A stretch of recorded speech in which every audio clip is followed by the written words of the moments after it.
Hello all, welcome to the series of Word A Day to Success. ఈరోజు మనం recalibration అనే వర్డ్ని discuss చేద్దాం.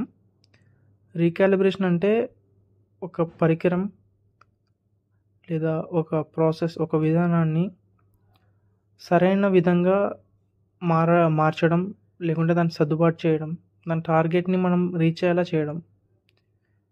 ఇది మోస్ట్ ఆఫ్ ది కేసెస్లో ఈ కంపెనీస్ రీకాలిబ్రేట్ చేయడం, లేకుంటే గవర్నమెంట్ స్కీమ్స్ని రీకాలిబ్రేట్ చేయడం. గవర్నమెంట్ స్కీమ్ని రీకాలిబ్రేట్ చేయడం అంటే దాని యొక్క అంచనాల్ని పెంచడం, లేకుంటే దానిలో కావాల్సిన డెవలప్మెంట్స్ని ఇంప్రూవ్ చేయడం. దీన్ని రీకాలిబ్రేషన్ డిస్కస్ చేసుకోవచ్చు. ఈ word synonyms: adjustment, correction, realignment. Adjustment in the sense సర్దుబాటు చేయడం. కరెక్షన్ అంటే ఏదన్నా మిస్టేక్ ఉన్నదాన్ని దిద్దడం, దాన్ని తప్పు అయిన దాన్ని ఒప్పుగా దాన్ని కరెక్ట్ చేయడం. రీఅలైన్మెంట్ అంటే తిరిగి సమన్వయం చేయడం.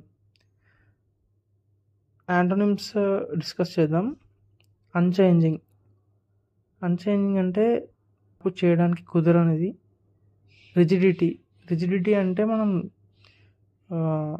ఒక లా రిజిడిటీ అనుకోవడం, అంటే లా రిజిడ్ అంటే ఆ లా అనేది చేంజ్ చేయడానికి లేదు.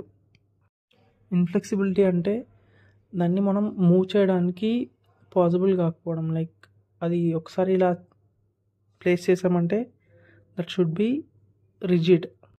ఈ వర్డ్ రీకాలిబ్రేషన్ మోస్ట్ కేసెస్లో ఏదన్నా స్కీమ్స్ అండ్ ఏదన్నా కంపెనీ గురించి, కంపెనీలో లాస్ గురించి డిస్కస్ చేసేటప్పుడు వస్తుంది. Subscribe to the channel. మీకు ఏమన్నా డౌట్స్, క్వశ్చన్స్, లేకుంటే ఏదైనా వర్డ్ మీరు అడగాలనుకుంటే కామెంట్ చేయండి. నేను దాన్ని చూసి మీకు రిప్లై చేయడం చేస్తాను, లేకుంటే దాని గురించి ఒకవేళ వీలైతే ఒక సపరేట్ వీడియో చేయడానికి ట్రై చేస్తాను. Thank you.